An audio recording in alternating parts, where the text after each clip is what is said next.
You're embarrassing me, Dad. Stop being so needy and get your own ride. My son's cruel words echoed through the hospital corridor where he worked as Chicago's top neurosurgeon. I was still recovering from open-heart surgery, barely able to walk without assistance, yet my own child refused to drive me home. Little did he know that his worthless handyman father owned the very building he practiced in, along with half of Chicago's real estate.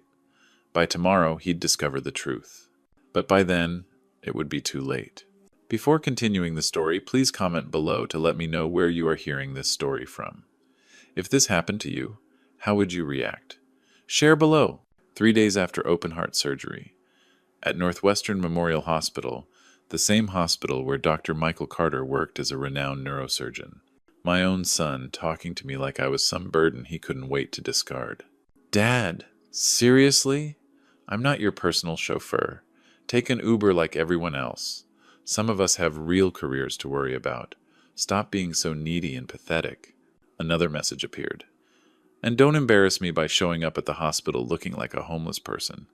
My colleagues already think less of me because of your background. My background. 22 years old, I'd bought my first rundown duplex with borrowed money. Michael was 5 then, handing me tools while I fixed broken pipes and painted walls. Daddy, are we building something big? He'd asked. Yes, son, I'd whispered. Something very big. Carter Properties grew from that single duplex into an empire. 300 properties across the Midwest. Shopping centers, office buildings, apartment complexes. When I sold the company in 2015 for $1.8 billion, I was one of the wealthiest men in Chicago. But Michael didn't know that. Nobody did. I'd moved to Nebraska, drove an old pickup truck, lived modestly. I wanted to see if my son would love me for who I was, not what I owned. 8 years of watching him grow more embarrassed, more condescending. My father used to do some construction, he'd tell people, the shame dripping from his voice. My phone buzzed again. Honestly, Dad, sometimes I wish you'd just stayed in that little Nebraska town and stopped bothering me. You're an embarrassment to the Carter name. The Carter name. The irony was devastating. He had no idea that the Carter name was worth nearly $2 billion. That he worked in a building I could buy with pocket change, that his embarrassing handyman father owned more real estate than most corporations. I scrolled through my contacts and found James Morrison, my former CFO at Carter Properties. Sam? How did the surgery go? The surgery went fine, James. But I need a favor. Something cold and final settled in my chest. I need you to pick me up from Northwestern Memorial. And James, bring the Phantom. The Rolls Royce? Sam, are you ending the charade? I looked at Michael's cruel messages, at the contempt my own son felt for the man who'd sacrificed everything for him. My son thinks I'm an embarrassment, James. He wishes I'd disappear. Well, he's about to discover exactly who his pathetic father really is. And then he'll learn that actions have consequences, and some mistakes can never be forgiven. 45 minutes later, I watched through my hospital window as a gleaming black Rolls-Royce Phantom glided into the circular drive like a predator stalking prey. The car cost more than most people's houses, its hand-polished surface reflecting the Chicago skyline like a mirror. James Morrison stepped out, impeccably dressed in a tailored charcoal suit that probably cost more than Michael's monthly salary. At 68, my former CFO had aged like fine wine, his silver hair perfectly styled, his bearing radiating the quiet confidence that came with managing billions of dollars. Sam, he said warmly as he entered my room, you look better than I expected. Heart surgery at our age is no joke. The doctors say I'll outlive them all, I replied, accepting his firm handshake. James, I need to ask you something. Do you ever regret selling Carter Properties? His eyes sharpened with interest. Regret making us both billionaires? Hardly, though I do miss the thrill of the hunt. Remember when we bought that entire downtown block for $30 million and turned it into the Millennium Shopping Complex? Worth $300 million now, I nodded. We had vision when others saw only decay. We built an empire, Sam, from that first duplex to owning half of Chicago's commercial real estate. James sat down, his expression growing serious. But you've been playing the humble retiree for 8 years. What changed? I showed him Michael's messages. James read them in silence, his jaw tightening with each cruel word. Your own son wrote this? His voice carried disbelief and disgust. Sam, this is This is unconscionable. He's ashamed of his construction worker father. Wishes I'd disappear so I wouldn't embarrass his precious reputation. The words tasted bitter. He has no idea that his embarrassing father built the Carter Properties empire from nothing. No idea that when we sold to Meridian Real Estate Group, I personally netted $1.8 billion. James was quiet for a long moment. What are you going to do? I'm done hiding, James. Done pretending to be less than I am to spare his feelings. I stood up, feeling stronger than I had in years. My son wants to be embarrassed by his father? Fine. But he's about to learn that the man he's been ashamed of is actually one of the most successful real estate moguls in the Chicago area. And when he realizes the truth, by then, it'll be too late for apologies. I gathered my discharge papers, my decision crystallizing like steel. James, I want you to set up a meeting with our attorneys. It's time to establish the Carter Foundation. A foundation? Sam, you're not thinking of... I'm thinking of giving away every penny to people who actually deserve it. Homeless shelters, affordable housing projects, programs that help people build real lives instead of fake reputations. James smiled slowly, understanding dawning in his eyes. And your son? My son will inherit exactly what he thinks his father is worth. Nothing.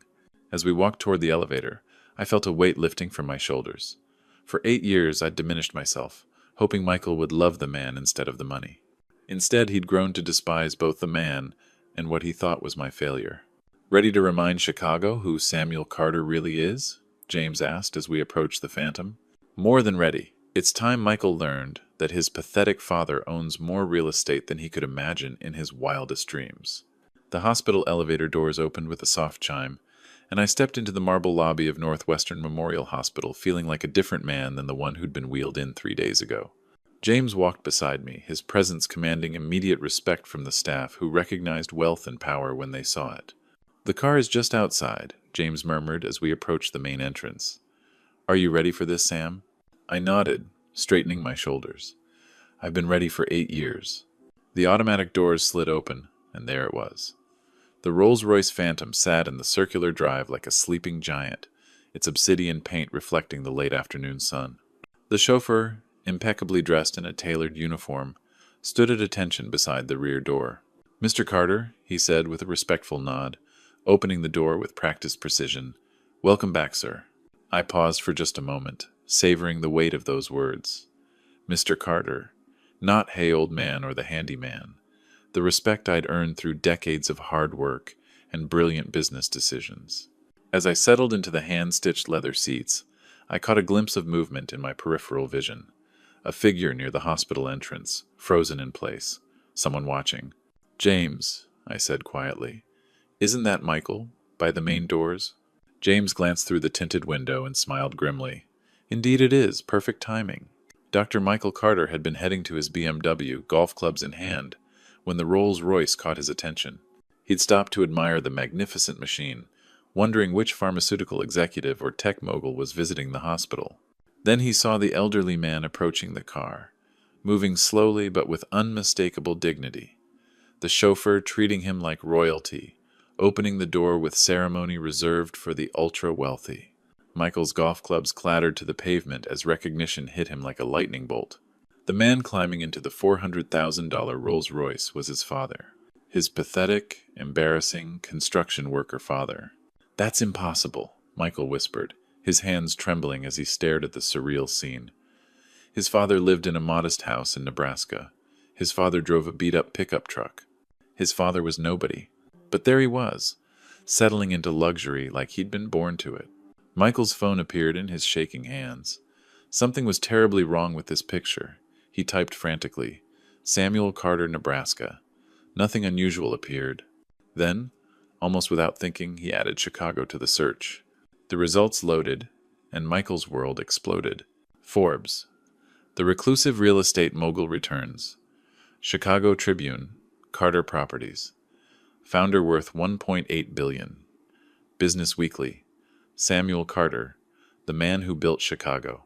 Article after article, photo after photo. His father in boardrooms, his father at groundbreaking ceremonies, his father shaking hands with mayors and governors. The man Michael had spent years being ashamed of was one of the wealthiest, most successful businessmen in Chicago history. Michael's legs buckled. He sank onto a nearby bench, staring at his phone in horror. The building where he worked, Northwestern Memorial Hospital, was listed among Carter Properties' former holdings. His father had owned the very place where Michael practiced medicine. The man he'd called pathetic that morning owned more real estate than Michael could comprehend. His phone buzzed, a message from his father. "You had your chance, Michael. You chose to waste it." Michael looked up to see the Rolls-Royce's tinted window rolled down slightly. His father was watching him, and even from this distance, Michael could see something in those eyes he'd never seen before. Cold finality, and a disappointment so deep it was terrifying. As the Phantom glided away into Chicago traffic, Michael realized with growing dread that his cruel messages that morning had done more than hurt his father's feelings. They had sealed his own fate. Michael's hands shook as he dialed his father's number. The phone rang once, twice, 3 times, then went straight to voicemail. His father's calm voice filled his ear. "You've reached Samuel Carter. Leave a message." "Dad, please, I need to talk to you. I just found out about everything. I'm so sorry. Please call me back." He hung up and immediately called again, straight to voicemail. "Dad, it's Michael again. I know you're angry, and you have every right to be. But please, just give me 5 minutes to explain. I never knew about Carter Properties. I never knew you were. I'm sorry, Dad. I'm so incredibly sorry." For the next hour, Michael called 17 times. Each call went directly to voicemail, each message more desperate than the last. "Dad, I was wrong. I was so wrong about everything. You're not pathetic. You're incredible. You built an empire, and I was too stupid and arrogant to see it. Please, Dad, I know I hurt you. I know my words were cruel and unforgivable. But I'm your son. Doesn't that count for something? I'm begging you. Just one conversation. Let me apologize properly. Let me make this right." Finally, Michael switched to text messages, typing frantically through tears he didn't even realize were falling. "Dad, I'm sitting in the hospital parking lot crying like a child because I just realized I've been the worst son in history. You sacrificed everything for me, put me through medical school, supported my dreams, and I repaid you with contempt and shame. I called you pathetic this morning. You, a man worth $1.8 billion who chose to live humbly just to see if I would love you for who you are instead of what you own. I failed that test, didn't I? I failed it spectacularly. Please don't give up on me. I know I don't deserve forgiveness, but I'm asking anyway. I'm your son, and I love you, and I'm sorry." An hour passed. Then, 2. Michael's phone remained silent. Finally, at 8:30 p.m., a response arrived. Michael's heart leaped as he opened it, desperate for any sign of hope. "Michael, you're right about one thing. You failed the test. For 8 years I lived modestly, drove an old truck, and let you believe I was just a simple handyman. I wanted to see if my son would love me without the money, without the prestige, without the empire. Instead, you grew more ashamed of me each year. You called me an embarrassment to the Carter name. The irony is that the Carter name is worth more than you'll ever comprehend, but you'll never inherit a penny of it. Some mistakes can't be undone, son. Some words can't be taken back. You made your choice this morning when you called me pathetic and needy. Now I'm making mine. Don't contact me again." Michael stared at the message, reading it over and over, until the words blurred through his tears. His father wasn't just angry. He was done, finished. The finality in those words was absolute. He tried calling one more time. The phone didn't even ring. His number had been blocked. Michael sat in his BMW in the hospital parking lot, surrounded by the wreckage of his relationship with the only family he had left. His father, the billionaire real estate mogul he'd spent years being ashamed of, had just disowned him, and Michael knew with crushing certainty that he deserved every word of it. 2 weeks later, I sat in the cardiac follow-up clinic at Northwestern Memorial, waiting for my post-surgery checkup. The irony wasn't lost on me that I was back in the same building where my son worked, the same building I'd once owned through Carter Properties. "Mr. Carter?" A warm voice called my name. I looked up to see a woman in her early 60s, silver hair pulled back in an elegant bun, wearing a white coat that couldn't hide her graceful bearing. Her name tag read Dr. Margaret Thompson, Cardiology. Something about her seemed familiar. "I'm Dr. Thompson. I'll be handling your follow-up today." She smiled, and suddenly I was 22 years old again, sitting in a MIT lecture hall. "Maggie?" I said softly. Maggie Sullivan from Professor Henderson's engineering physics class? Her eyes widened with recognition and delight. Samuel Carter! My goodness, it's been, what, 47 years? She sat down across from me, her professional demeanor softening into genuine warmth. I heard you'd had cardiac surgery. How are you feeling? Better than I have in years, actually, both physically and. I paused, studying her face. Time had been kind to Margaret Sullivan. The bright, curious girl I'd known at MIT had become a distinguished woman with laugh lines around intelligent eyes. And emotionally, I suppose. Emotionally? She raised an eyebrow as she reviewed my chart. That's an interesting way to describe post-surgical recovery. Let's just say recent events have clarified some things for me. About family, about what really matters. I found myself opening up to her in a way I hadn't with anyone in years. I've been living a lie for the past 8 years, Maggie, pretending to be someone I'm not. She set down my chart and leaned forward with the same focused attention I remembered from our study sessions decades ago. Tell me. So I did. I told her about Carter Properties, about the fortune I'd hidden, about Michael's cruelty and my decision to cut him out of my life completely. She listened without judgment, occasionally nodding with understanding. You tested him, she said when I finished, and he failed. Spectacularly. The word came out more bitter than I intended. I'm sorry, Sam. That must have been devastating. Her hand briefly touched mine, a gesture of comfort that sent an unexpected warmth through me. But maybe this is also an opportunity. An opportunity to live authentically again. To stop hiding who you are. Her smile was gentle but knowing. I remember the Samuel Carter from MIT. Brilliant, ambitious, but also kind. You used to help struggling students with their calculus homework even though you were already 3 chapters ahead. You remember that? I remember everything about you, Sam, including the fact that I had the biggest crush on you senior year. She laughed, a sound like silver bells. Of course, you were completely oblivious. I felt heat rise in my cheeks like a schoolboy. I was focused on graduating and starting my business. I thought someone like you was way out of my league. Someone like me? Smart, beautiful, destined for great things. Which clearly you achieved. I gestured at her white coat. Dr. Margaret Thompson. I'm impressed. Widowed Dr. Margaret Thompson, she corrected softly. My husband passed 8 years ago. Cancer. I'm sorry. Thank you. It's been lonely. She met my eyes directly. What about you? Ever marry? Briefly. In my 30s. Michael's mother. She died when he was 12. I found myself sharing details I rarely discussed. I threw myself into work after that. Built Carter Properties into what it became. But I realize now I may have neglected the most important thing. Which was? Actually connecting with people. Building relationships instead of just buildings. I paused, struck by a sudden thought. Maggie, would you have dinner with me? Not as my doctor, but as the woman who had a crush on me 47 years ago? Her smile could have powered the entire hospital. I thought you'd never ask. As we scheduled my next appointment, and her phone number found its way into my contacts, I felt something I hadn't experienced in decades. Hope. Not just for revenge against Michael, but for something positive, something real. Maybe losing my son meant finding myself again.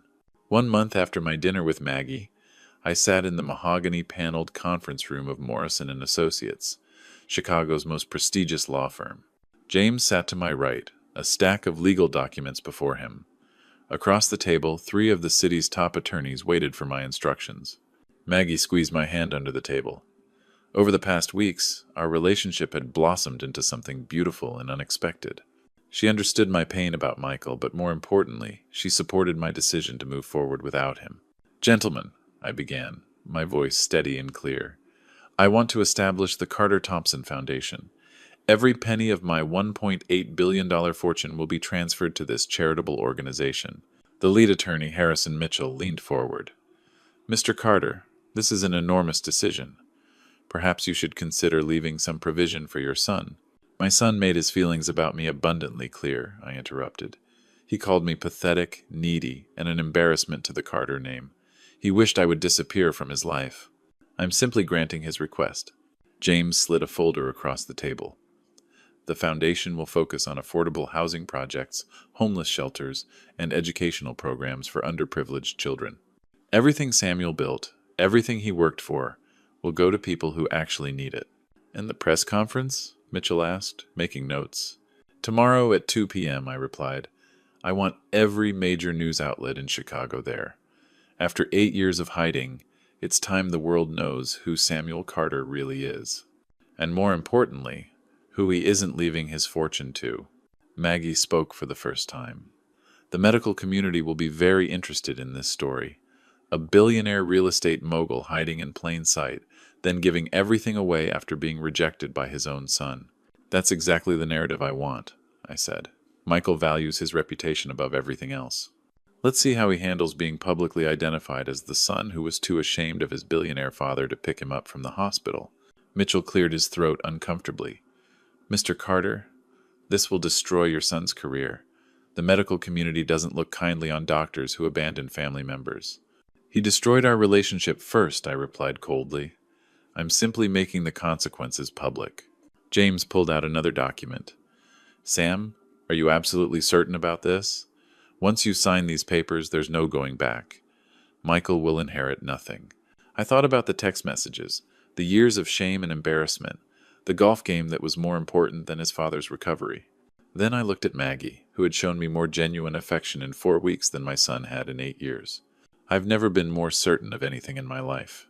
I signed document after document, each signature transferring millions of dollars away from Michael and toward people who would actually appreciate it. Homeless shelters, job training programs, scholarships for kids from broken homes. The press conference is set, James announced. Channel 7, Tribune, Sun-Times, and Forbes will all be there. This will be front-page news. Good, I said, standing up and helping Maggie with her coat.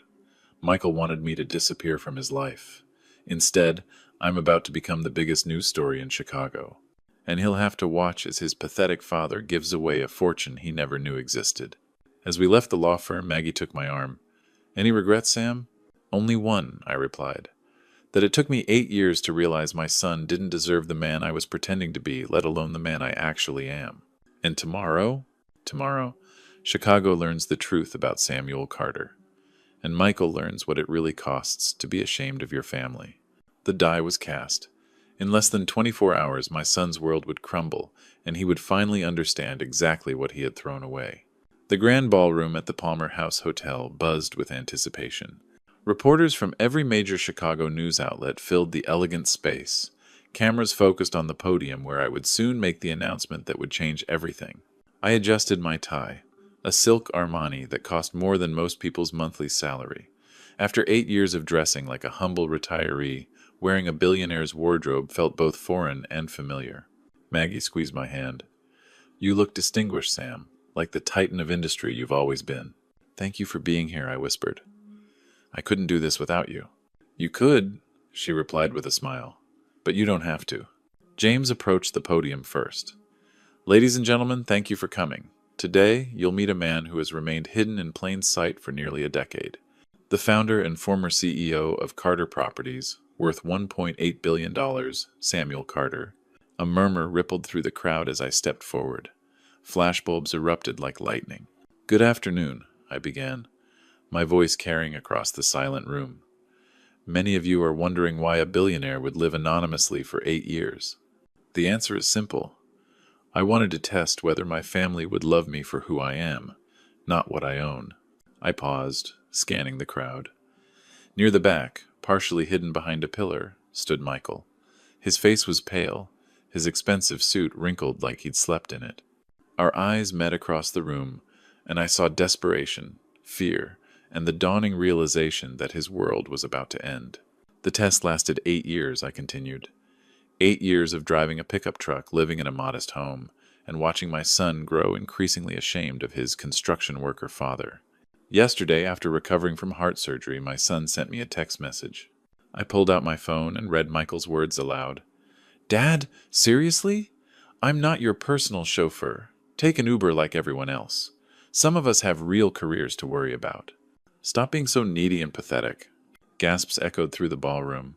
Several reporters scribbled frantically. He also wrote, Don't embarrass me by showing up at the hospital looking like a homeless person. My colleagues already think less of me because of your background. My voice hardened. And finally, sometimes I wish you'd just stayed in that little Nebraska town and stopped bothering me. You're an embarrassment to the Carter name. Michael stepped forward, his face flushed with humiliation. Dad, please?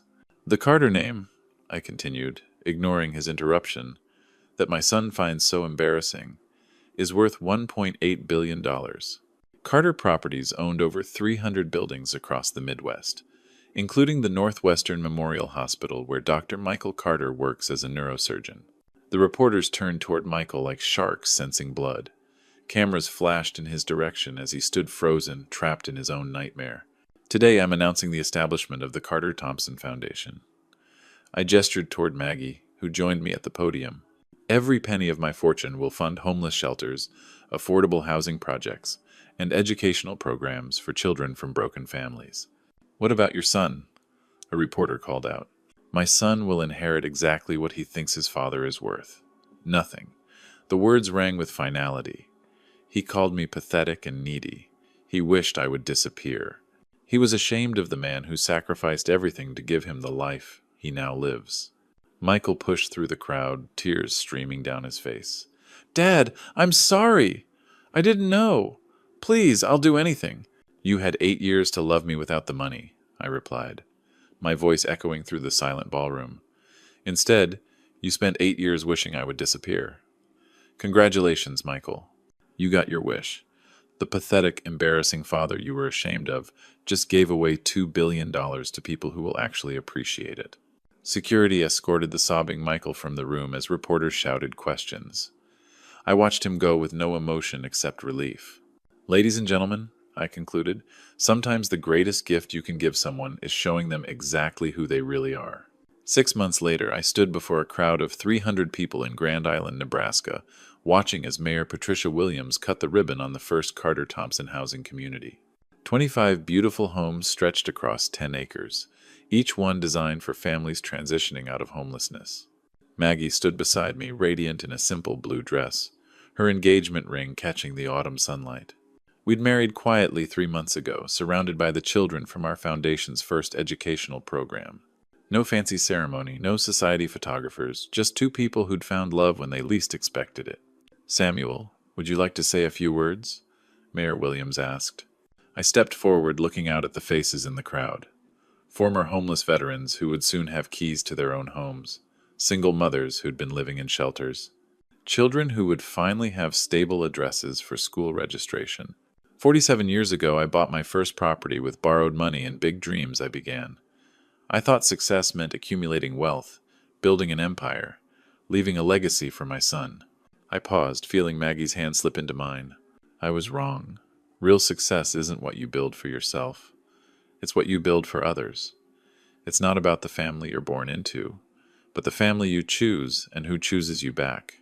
In the crowd, I spotted Maria Santos, a single mother of 3 who'd been living in her car 6 months ago. She now held the keys to a 3-bedroom home with a garden where her children could play safely. Her tears of gratitude meant more than any business deal I'd ever closed. The Carter Thompson Foundation has committed to building 50 more communities like this across the Midwest, I continued. Not because we have to, but because everyone deserves a chance to build something meaningful with their lives. After the ceremony, Maggie and I walked through the empty streets of the new community. Tomorrow, families would move into these homes, but tonight, it was just us and the promise of new beginnings. Any regrets, Sam? Maggie asked, the same question she'd posed months ago. Only that it took me 69 years to understand what really matters. I stopped walking and turned to face her. Michael wanted a father he could be proud of in public. What he got was a father who was proud of him in private, even when he didn't deserve it. And now? Now I have a wife who loves me for exactly who I am. I have hundreds of families who will have homes because of choices I made. I have a purpose that goes beyond profit margins and property values. My phone buzzed with a text message. For a moment, my heart skipped, wondering if it might be Michael. But it was James, sending photos from the groundbreaking ceremony for our second housing community in Detroit. Still no word from him? Maggie asked gently. Number. And I don't expect there to be. I put my arm around her as we continued walking. Michael made his choice 8 years ago when he decided to be ashamed of me. I made mine 6 months ago when I decided to stop being ashamed of his choice. Do you think he's learned anything? I hope so. But that's not my responsibility anymore. I looked at the houses around us, each one representing a family that would have stability, safety, and hope. I spent decades trying to build something for a son who didn't want it. Now I'm building something for people who do. As we reached our car, Maggie smiled at me with the same warmth I'd fallen in love with decades ago at MIT. Ready to go home, Mr. Carter? With you? Always. We drove away from the Carter-Thompson housing community as the sun set behind us, leaving behind 25 new homes and the promise of many more to come. I'd lost a son who never truly valued me, but I'd found a wife who did, and a purpose that would outlast us both. Sometimes the greatest inheritance isn't money or property. Sometimes it's the example you set and the lives you change along the way. This powerful family story reminds us that love cannot be earned through shame or manipulation. Samuel's journey teaches us that true family isn't defined by blood, but by respect, kindness, and genuine care.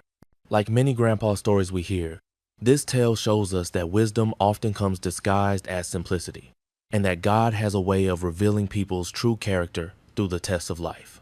The Lord works in mysterious ways, bringing Samuel and Maggie together when both needed healing most. Their love story proves that it's never too late for second chances, and that God's timing is always perfect, even when we can't see his plan unfolding. Samuel's transformation from a broken father to a man who found purpose in serving others reflects the profound truth that our greatest pain can become our greatest ministry. When we trust in the Lord's guidance, even our deepest wounds can become sources of healing for others. This family story resonates because we've all experienced moments when we had to choose between toxic relationships and our own peace. These grandpa stories always touch our hearts because they remind us of the importance of unconditional love and respect in our families. Whether you've experienced similar family struggles or have your own inspiring family story to share, we'd love to hear from you in the comments below. If this story moved you, please share it with someone who might need to hear Samuel's message about finding true family and purpose. Don't forget to subscribe for more heartwarming grandpa stories that celebrate the wisdom, resilience, and unexpected journeys of life's most experienced storytellers.